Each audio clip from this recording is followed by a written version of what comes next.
Hello. I did something very stupid.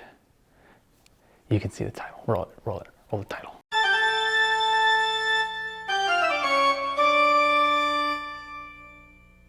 Yeah, it's dumb, isn't it? But it probably doesn't make any sense to you what that means. So, Vampire Survivors is a 2D roguelike game. I'll put some footage behind me. It's very simple. There's only a few things that you can do in the game. Mostly, you run around and you make choices about what your build is going to be for that run. But what if you didn't do that? What if you just stood there and let the game play itself for you? That's what I'm here to find out today. And it's brilliant. To start my criteria real quick for what counts as not playing the game. You need to not make choices. That's like the main gameplay here. The main skill of this game is making good choices about what equipment to pick. So I'm gonna try to remove that as much as I can and not move, obviously. I'm not gonna press any buttons except for a few that are required. My current permanent upgrades, I have everything from the base 1.0 version of the game unlocked, I think, and I have all of the upgrades from that turned on except for the curse that makes enemies stronger. Everything else I kept turned on just so that it's a little bit more consistent. It's less fluky.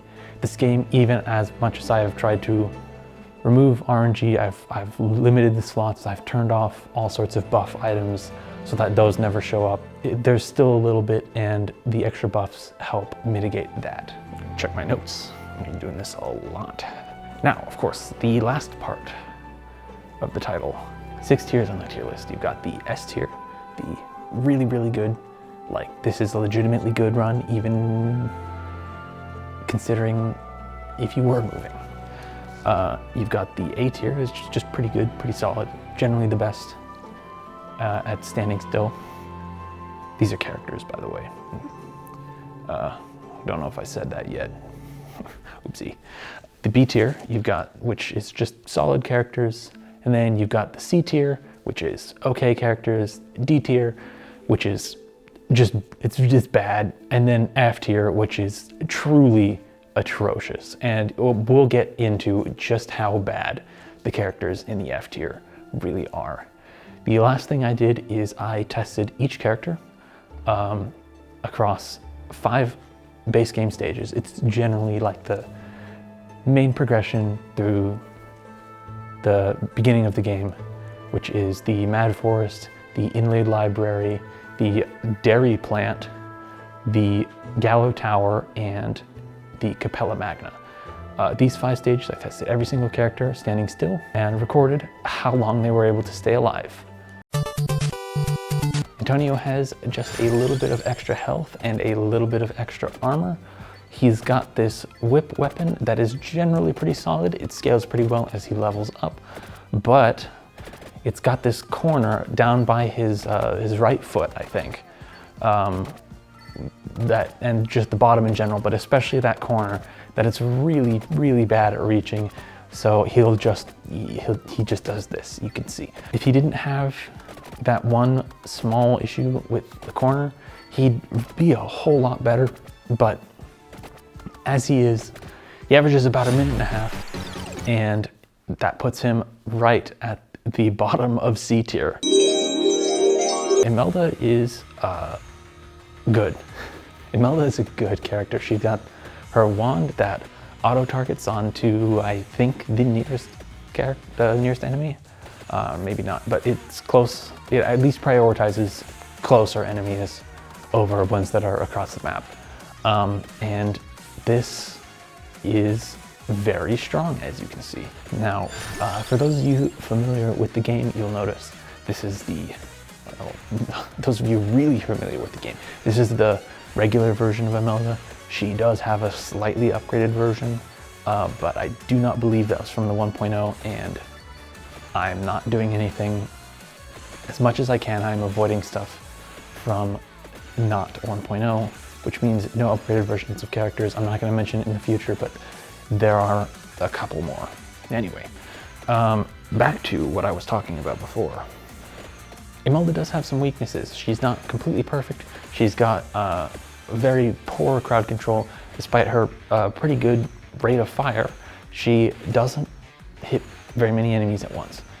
Additionally, she's run into this very strange problem. I wasn't expecting going into this, where she can't get experience.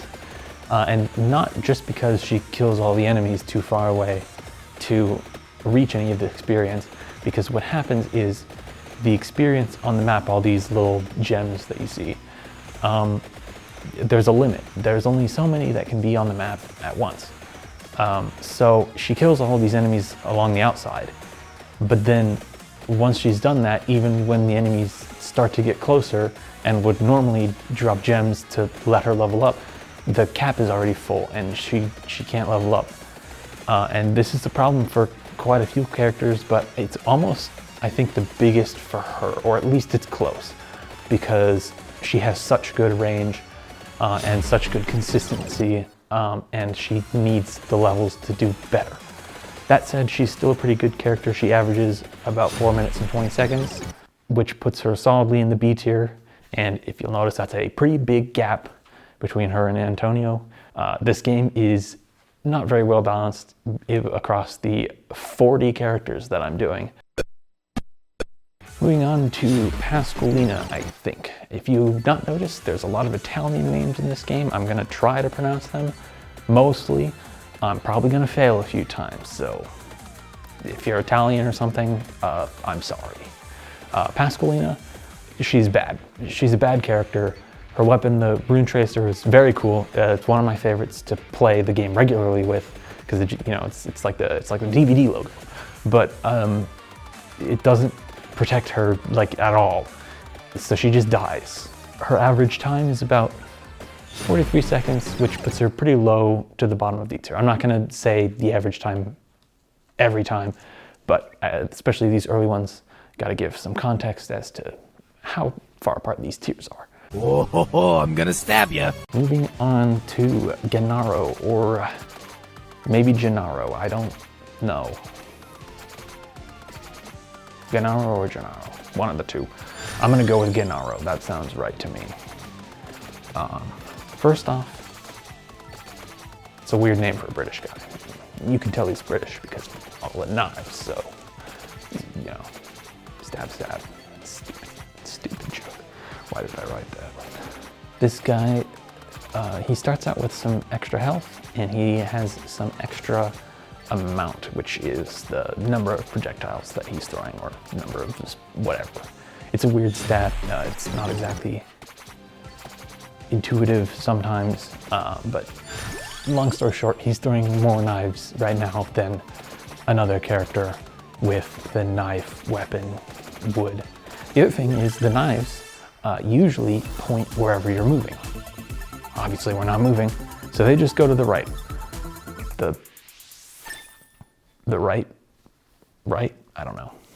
Technically his knives do cover every direction, but on most directions the amount they cover is very little, and their spawns aren't consistent, so it turns out his defense isn't very good, and he is a little bit worse than Antonio, which puts him in the D tier. Maybe he'd be better if he put on a shirt. Arca. At least Pasqualina had some crowd control. Arca's weapon, the fire wand I think is called, is all about single target damage, which is not very good by itself. The cooldown is very long, and it doesn't have smart targeting like Imelda. So Arca sucks. He's really bad. Like, yeah, Arca, good job. You really showed that one bat. F tier. Behold the god of thunder! Porta is the first in a series, not a continuous series, but a category of characters that comes up a few times throughout this video. And that is the characters that get weaker when they level up at first. She starts off with this crazy lightning ring that's killing everything, and it has, you know, insane attack speed, and basically stuff struggles to even get onto the screen, let alone close to her. But then when she accidentally levels up, she goes from like Zeus to like keychain taser, and she just is terrible as soon as she reaches level 2. Still, she is so strong at level 1 that she is a character that can average a little bit over 2 minutes, which again puts her in the C tier with Antonio, a little higher though. Look at my axe! Llama.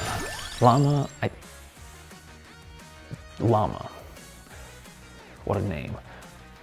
That just clicked somehow. I've never said it out loud before, I guess. Llama is a interesting character to play. She's quite good, I think, actually, but not when you're not moving. She has a lot of extra base stats that comes with some extra curse. Curse is a stat that makes the enemies stronger, and it makes more of them, which is obviously really bad. To pile on top of all that, the axe, which gets pretty good, and it scales pretty well with most buffs. It's not good to start. It's a very bad starting weapon. It has no targeting at all. Llama dies very quickly, averaging about 45 seconds, putting her into the D tier. This guy is a stinky old man. I think that's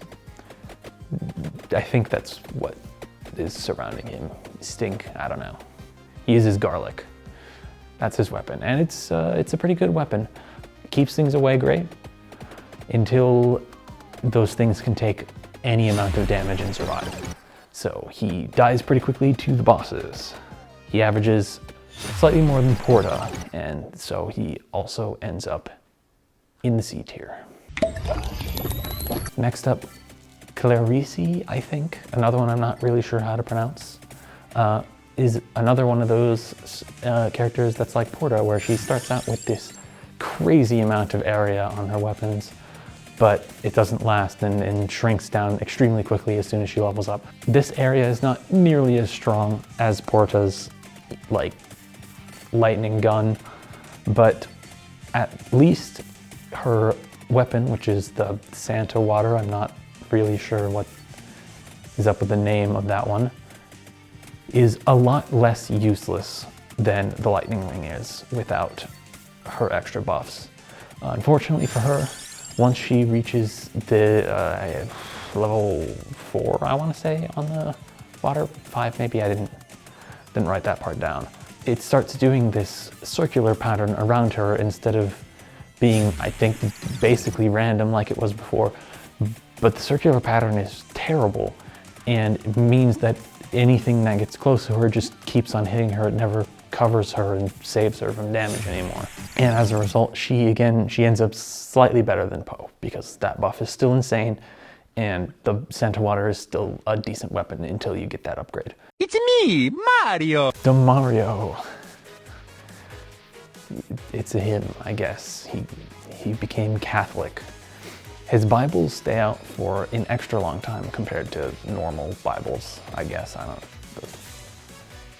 There's not normal Bibles in this game, but compared to the Bibles in this game that most characters have that spin around them and attack enemies for some reason, this guy's Bible is extra durable or something. He's got a problem. And his problem is that as soon as any single enemy gets past his spinning vortex of holiness, he dies, because it doesn't actually cover him, it just covers a circle around him. So anything gets through and he's dead, which makes him not actually very good. Now Croce is our first real wild character, design-wise. I mean, these are all heavily inspired by Castlevania, if you couldn't already tell, or at least most of them are. And up till now, they've all been human, I'm pretty sure, or at least close to human. This guy is full demon. I don't know what that has to do with vampires, but he's just a demon. His whole thing is revives, or well, he's got 1 extra revive, but he's got 2 revives because the upgrade gives him 1, so he's really good. His cross has that same smart targeting that Imelda does, I think, and it also has this boomerang effect that's quite good because it means it's much better at crowd control than her wand. Despite the limited range, the crowd control absolutely makes up for it. This guy becomes the first member of our very exclusive double digits club with his 14.5-minute run on Gallo Tower. Despite that though, that run was pretty carried by the tower having a specific enemy spawning setup that makes the return from his cross very extra strong. And his average is 6 minutes and 23 seconds, which still puts him firmly in the A tier, but it's not nearly as good as the 14.5 minutes he got on that one level. The next one is Christine. Christine is not like Croce. Christine is terrible. Not only does the pentagram remove all XP from the field, sure, it removes enemies too, and yeah, she gets to start at level 2, but she can't level up anymore, and the pentagram only triggers every 60 seconds. A very long time in this game, and that's even with her bunch of extra cooldown reduction and the extra level that further reduces the cooldown. As it happens, she also has 50 less HP than everybody else. Not everybody, but than the average character. Most characters have 100 HP by default. Christine has 50 HP by default. I believe that's bumped up by the permanent upgrades, so the gap isn't literally half of the HP of everybody else. I don't think it's percentage. Maybe it is, actually, I'm not sure. She's really, really bad. Her average time is 23 seconds. And that is the 3rd worst of all 40 characters that I did.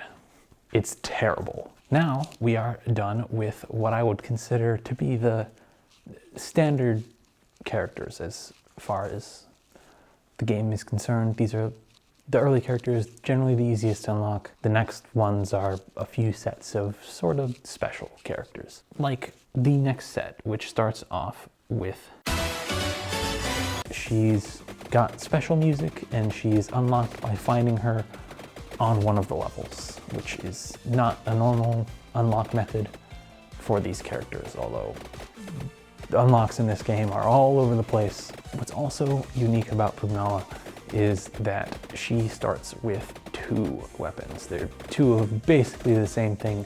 They're obviously intended to go together, but still 2 weapons with different upgrades, which means when she levels up, I have to choose, which is something I did want to do.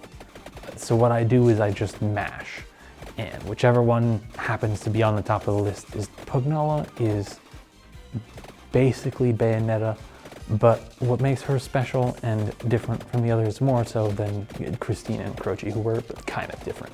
They were pretty unique, the one that gets upgraded. I tried my best to remove the RNG, but at the end of the day, this is an extremely random game, and there's only so much I could do. C tier. Giovanna, which the cats have friendly fire and barely protect her. F tier.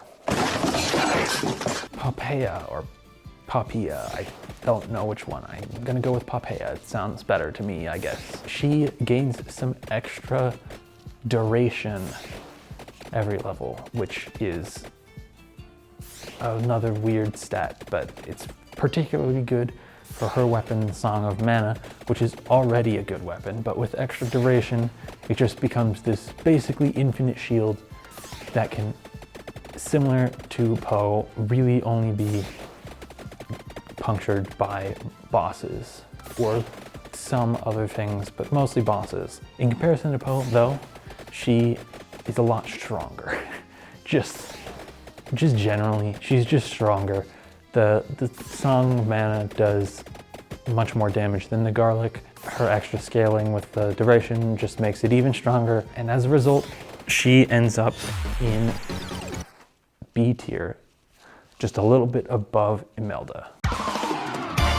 The last of the 4 special music unlock characters is Concetta, or Concetta, or Conchetta, I don't know, Italian. Her weapon, the Shadow Pinion, what's supposed to do is shoot out in a direction of your choice. These number of little spiky projectile things. But what actually happens is nothing because we're not moving.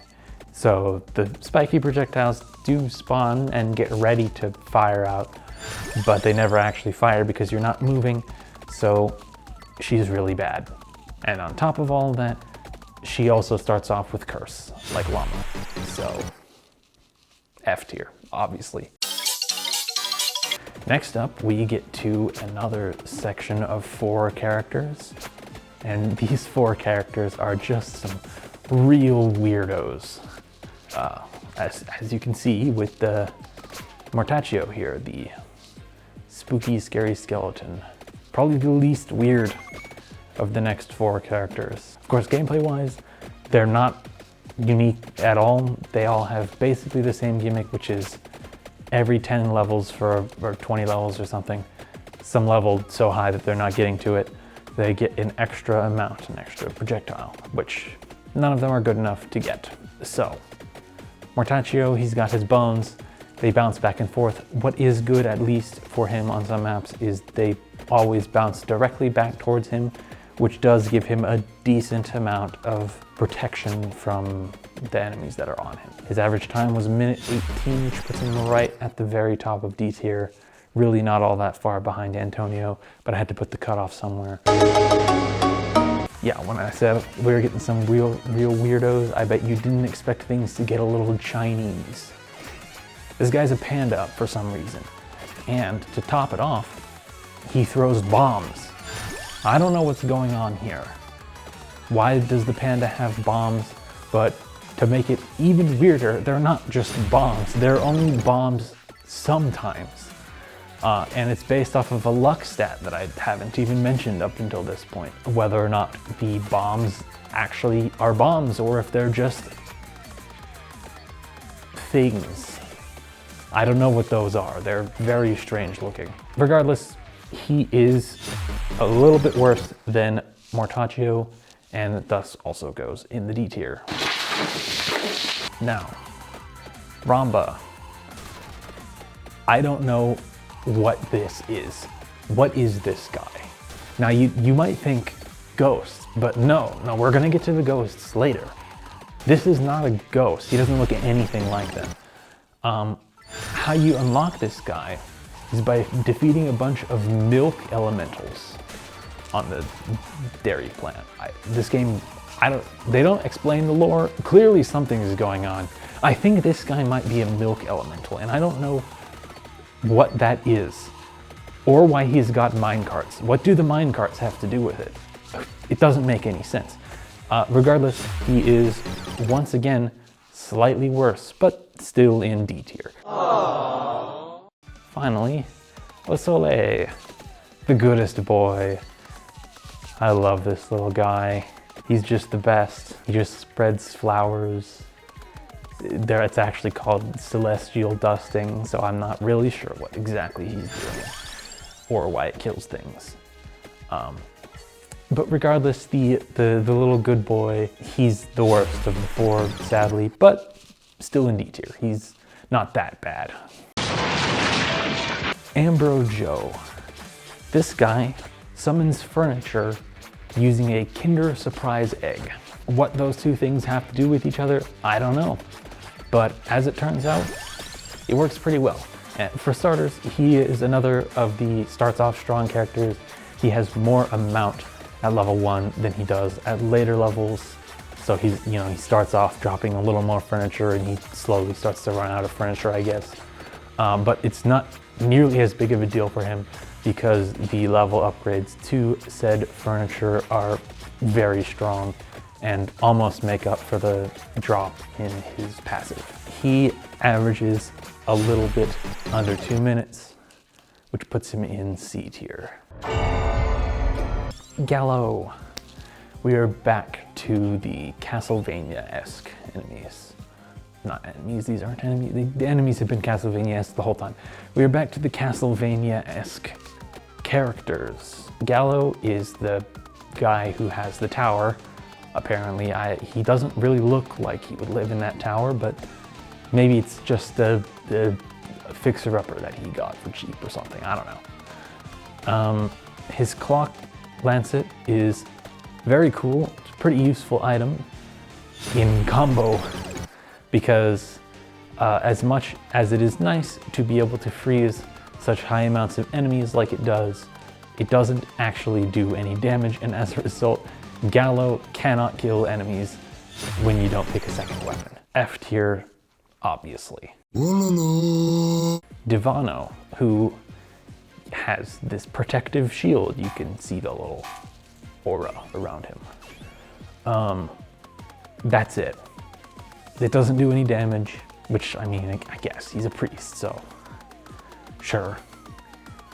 Maybe he doesn't want to. He becomes the standard for the F tier. He's the top of the F tier, and what separates the F tier characters from the lower D tier characters is that the F tier characters are worse than a character that literally cannot do damage in any way. If you're worse than that, you deserve the F tier.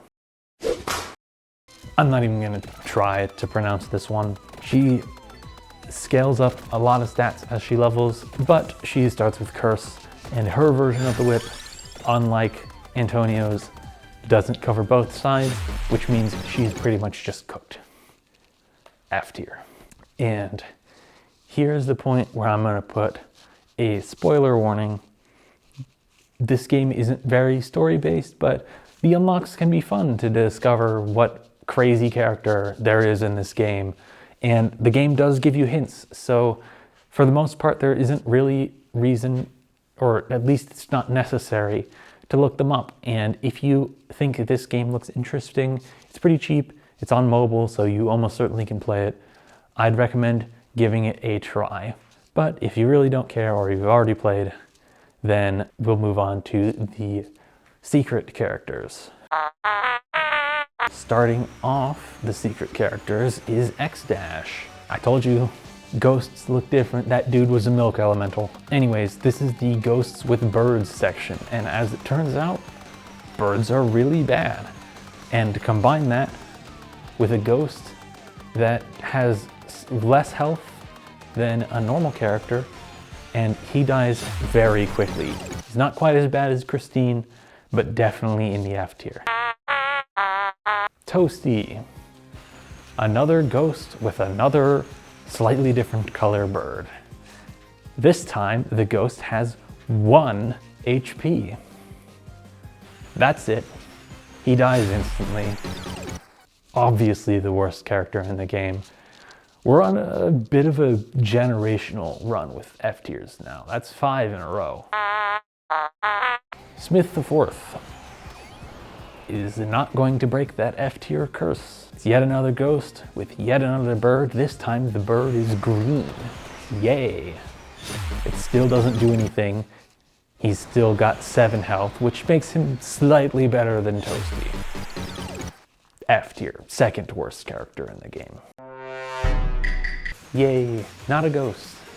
Unfortunately, it's random, which is pretty much just a random weapon. It's not randomized stats. That would be fun. It's just a random weapon, which is just bad. What makes a lot of these characters good is the fact that their weapon plays into their passives a little bit. Not all of them, but for the most part, there's some amount of synergy there. Random has none of that, and is, as a result, another F tier. Marabio. Now, this is our first character who starts off with an upgraded weapon. Upgrades are a mechanic within the game. When you level up a weapon enough and pair it with another item, they can be upgraded. Obviously, these upgraded weapons are much stronger, which is why you don't see them on the regular characters. You only see them on the not quite as carefully balanced secret characters. Marabio is finally the end of our F tier curse. He is quite good. He's got the upgraded version of the knife, and I mean, this guy is even more obviously British. I mean, the shady appearance, the extremely high amount of stabbing weapons. I'm surprised it's not raining. Regardless, he's got this very strange gimmick where his default projectile speed is negative. Projectiles go backwards, which is pretty interesting with the weapon that changes direction based on the direction that you're moving.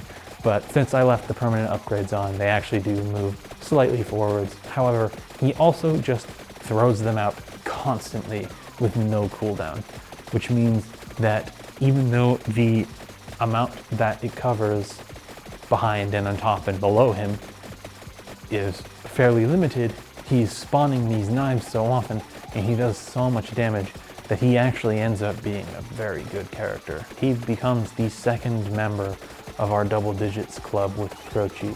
He doesn't quite get up to 14 minutes, but he does still make the A tier.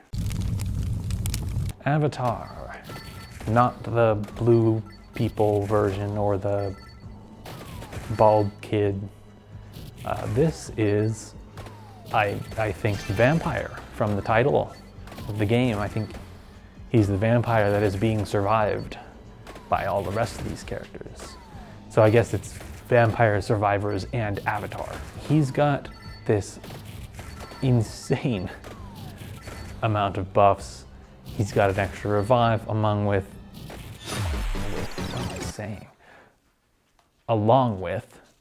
a number of other buffs that are all quite good, including this neat trick he has where he just explodes people that attack him, or enemies that attack him. They're not always people.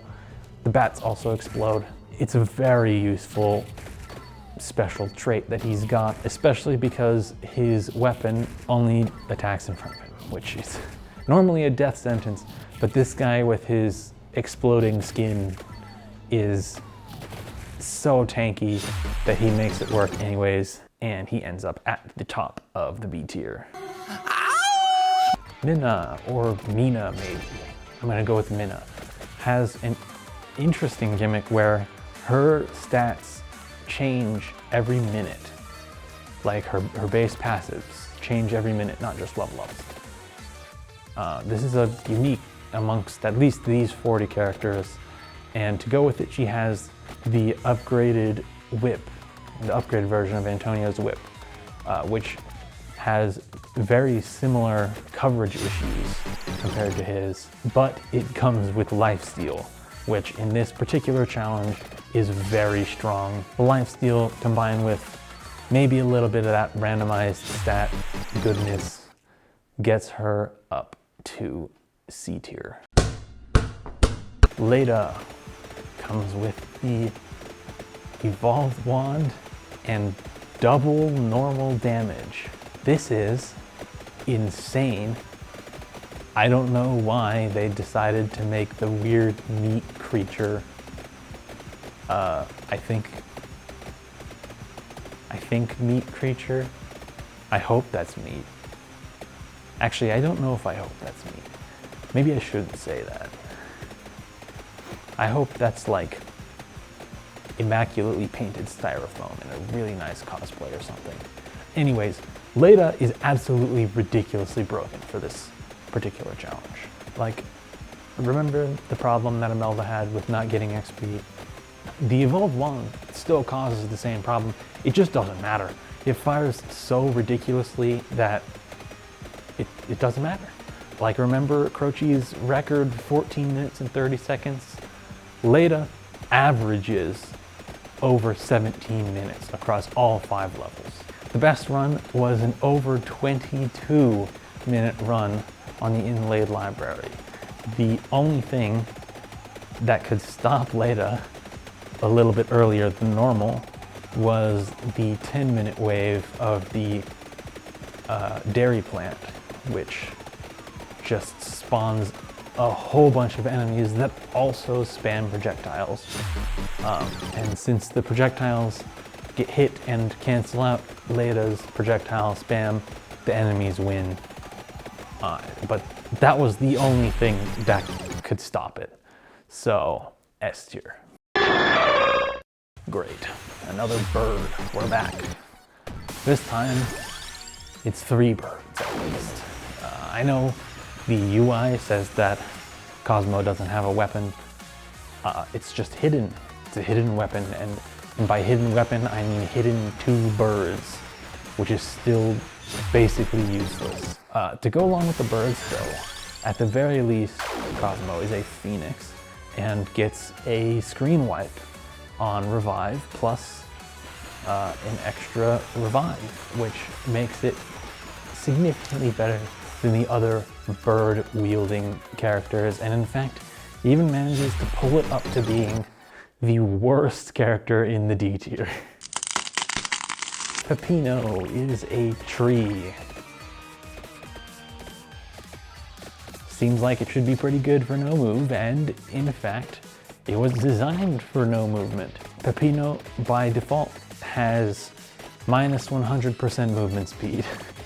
Now, with my permanent buffs, if I had wanted to, I could move a little bit, but I mean, where's the fun in that, right? Peppino has the upgraded version of the garlic. I guess it's a tree that smells really bad or something. That makes it actually pretty good. It's got lifesteal, which, like I said, is quite strong. It just does more damage than the garlic, which was the big issue with the garlic. That said, Peppino is still pretty weak to bosses. It ends up as the very bottom of B tier, averaging 3 minutes and 20 seconds. It's yours, my friend. Okay, Trouser. Trouser honestly could have been his own video. His weapon lets you pick from any of the other weapons. So if I wanted to do a weapon ranking video, or if I ever do in the future, I suppose, I could do it with him. But I didn't. On this one, I didn't want to make any decisions. So I picked nothing. I just made Trouser stand there and die. F tier. Missing No. Missing No is a really fun character. He's the true random character of this game. Not random weapons like random is, but even that is a little randomized. It can be either the axe or the upgraded version of the axe. It's a 50-50. Basically, every single stat is randomized, which it leads to some absolute insanity. I mean, even the last character of the name is randomized. The O in Missing No, the way I'm pronouncing it and typing it in my graphic, isn't actually an O or a 0. It's a random character. But these are all 5 of the tests I did with Missing No are absolutely insane. I feel like I have to show footage from all of them. Especially this one that got over 16 minutes on the Dairy Factory, which is the hardest level on in this set, at least for this particular challenge. Characters generally tend to do the worst on the dairy plant, but not Missing No. Missing No got the best of any single character on this plant. I love this guy. He averaged 8 minutes and 52 seconds, which puts him firmly in the A tier. Games is an upgraded version of an enemy. And by upgraded, I mean they like flipped the sprite around. It's a dragon shrimp, but backwards. You would think with him having the upgraded version of the cross that he'd be a better Croce. He's not really though. He doesn't have anything to do with revives, despite being a skeleton. His whole thing is about growth. He levels up very quickly. Unfortunately, that's not all that useful. It doesn't really have any synergy between his passive and his weapon, like I was mentioning with random. To go on top of all of that, the upgraded version of the cross is just worse than the cross for some reason, because it's not better and it doesn't get upgrades like the cross does when you level up. So Games ends up at the bottom of the C tier. Hail Hydra! Runton, I think how you say that. It's not Italian, this one for sure. He's got 3 times the normal amount of health. He's got 2 extra revives. He's got a weapon that's got both omnidirectional coverage and pretty solid spread and crowd control. However, he's got one thing holding him back a lot. He doesn't have smart targeting at all. Those rings will just go after the farthest away enemy on the screen. It seems completely random, and it completely tanks the character. He ends up surviving on average just a little under 2 minutes and goes into the C tier. Red Death is the second to last character of the video. He's got some extra damage, he's got a bunch of extra health, and he's got the upgraded version of the axe. This alone makes him a very strong character. To go along with that, since he is intentionally overpowered, he's got a bunch of extra move speed, which isn't relevant, but he is, I think, the fastest character in this game. He's at least up there. Still, this combo of damage and weapon and health carries him all the way into the double digits club, and in fact makes him the 3rd best character in the game, averaging over 9 minutes per level.